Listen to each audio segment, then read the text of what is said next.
Shalom.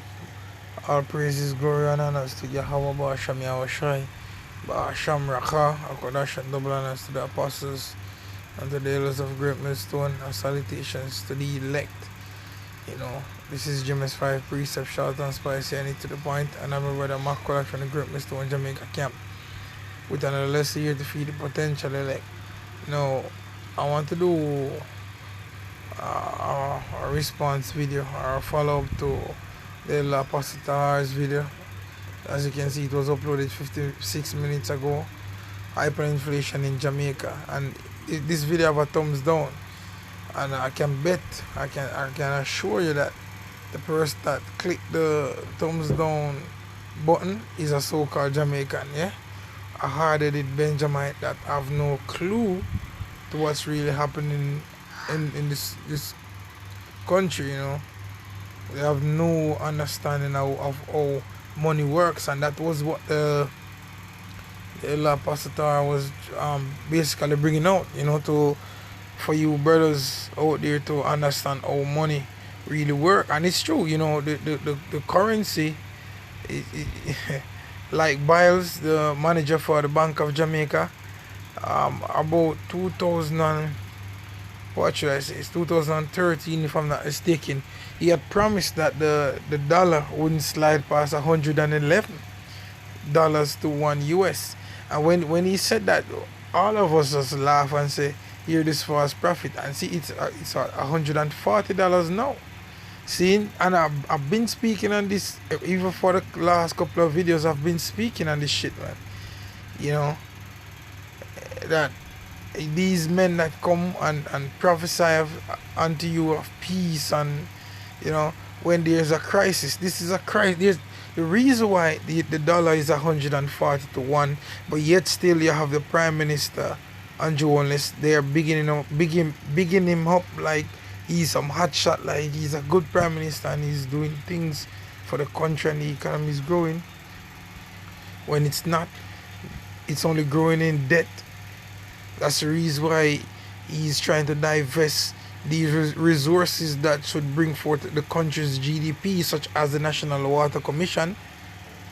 When you sell your water, when another entity actually own your water, guess what? You're through. Because if they turn off that shit, guess what? You're in trouble. The people is in trouble. So I just wanted to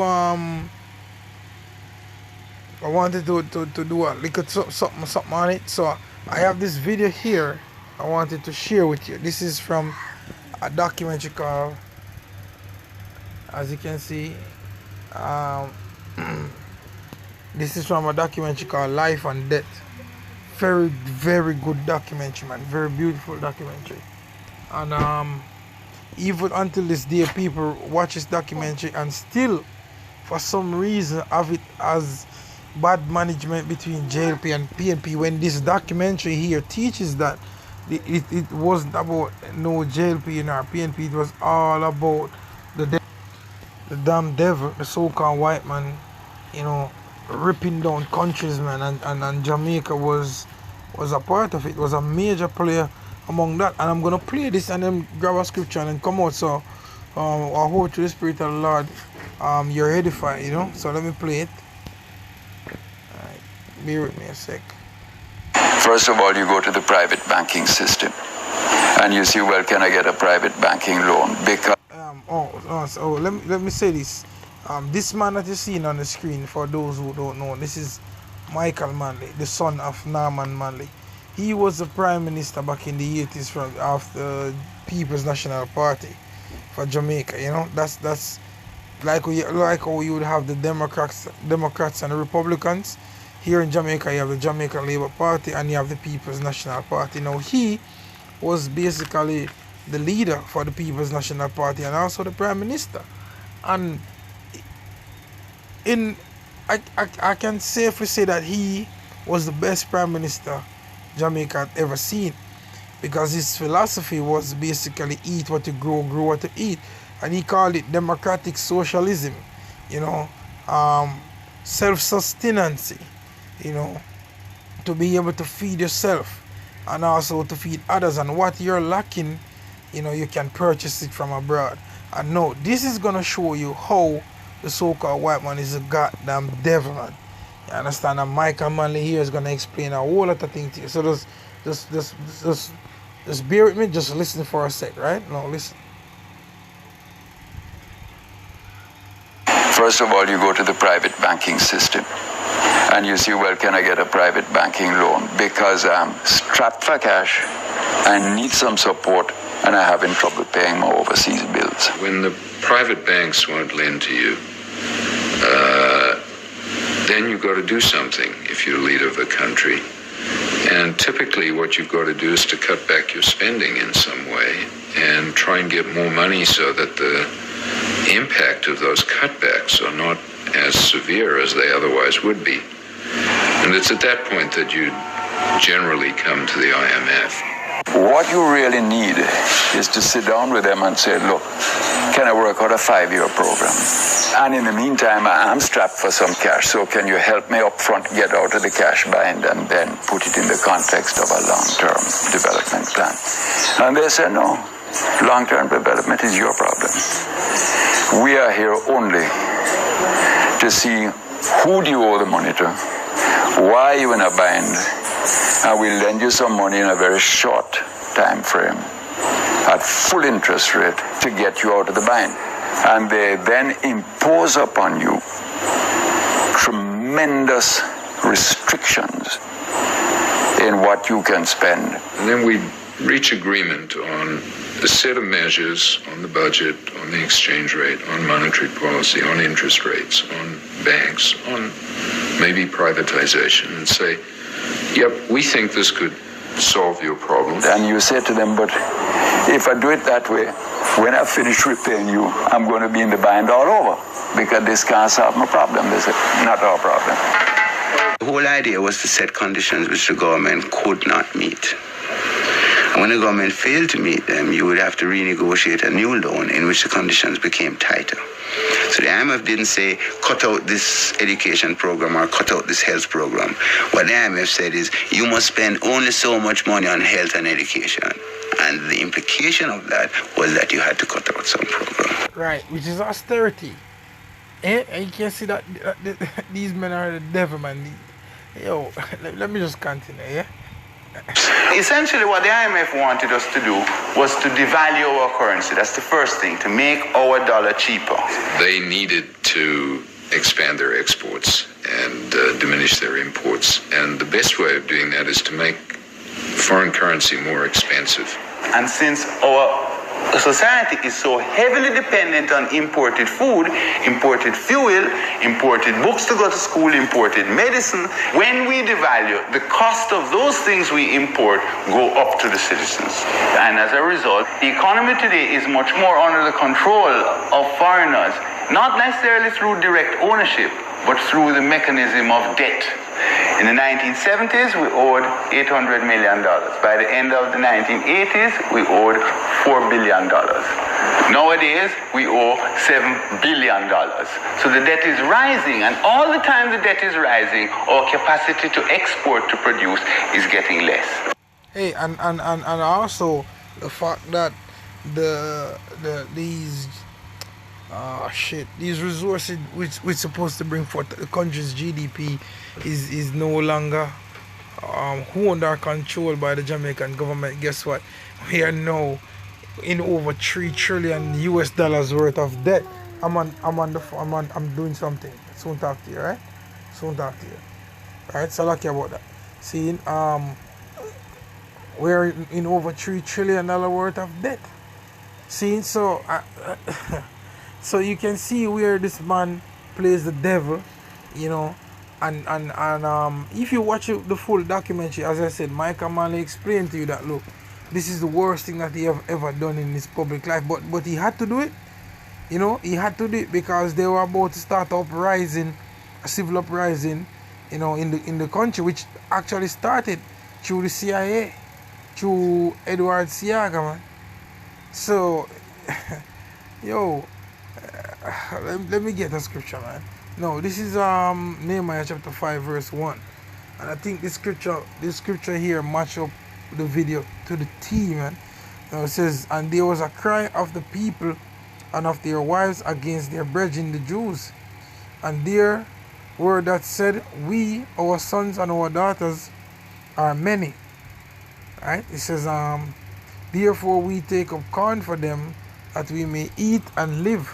Some also that said, we have mortgaged our lands and vineyards and houses, that we might buy corn because of the dirt. And dirt is a famine. No, the Jamaican government, basically that's what they did. And it wasn't just Michael Manley alone. Michael Manley started it. Michael Manley started it because they threatened him. Just like Maurice Bishop, just they got rid of Maurice Bishop in Grenada. You know. So it's either he was gonna go their way or to go communist. And he basically he had to go because go their way, because even when his back was against the wall, majority of the people here in Jamaica thought that he was gonna go communist, sell out. So okay, they sold out the houses, you know, all the assets, take the money and fly to the US quick, very, very quick. And only to hear that the country is not going communist, and guess what? They all were ashamed, man. And some came back trying to get back their property and couldn't. You know, but that was just a device of the devil to bring forth his agenda. So this year in verse 3, when it says, some also there were that said, we have mortgaged our lands and vineyards and houses, that we might buy corn because of the dirt. So these measures that got put into play, Michael Manley had to do it, you know, because of the stress and the strain that the country was in, lacking for money to keep the country afloat. He says, there were also that said, we have borrowed money for the king's tribute, and that upon our lands and vineyards. Yeah? He says, yet now our flesh, right? hey, all praises to Yahweh Hashem Yahushai, man. He says, there were also that said, we have borrowed money for the king's tribute, and that upon our lands and vineyards. Like right now, man. That's the reason why the currency is so weak comparing to the US dollar. And when the US dollar came in, you know, if I'm not mistaken, when the US dollar just came in, when Jamaica was under the British regime, it was three US dollar to one Jamaican dollar. Yeah, if I'm not mistaken, it was 3 US dollars to one Jamaican dollar. And guess what? It's now what? 140 US dollars to one. No, 140 Jamaican dollars to one US dollar. Salakia. Right? So going back to Nehemiah chapter 5, verse 5, it says, yet now our flesh is as the flesh of our brethren, our children as their children, and lo, we bring into bondage our sons and our daughters to be servants, and some of our daughters are brought unto bondage already. Neither is it in our power to redeem them, for other men of our lands and vineyards, because the waterfronts, they are sold out. The sugar cane, the airline, they have been sold out already. So there's no power to bring us out of this debt but Yahweh Bashem Yahushai. And it says, our children is, let me read it again. It says, we bring into bondage our sons and our daughters to be servants, and some of our daughters are brought unto bondage already.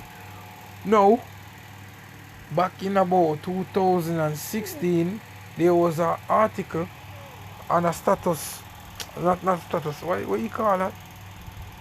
What you call that thing? A survey.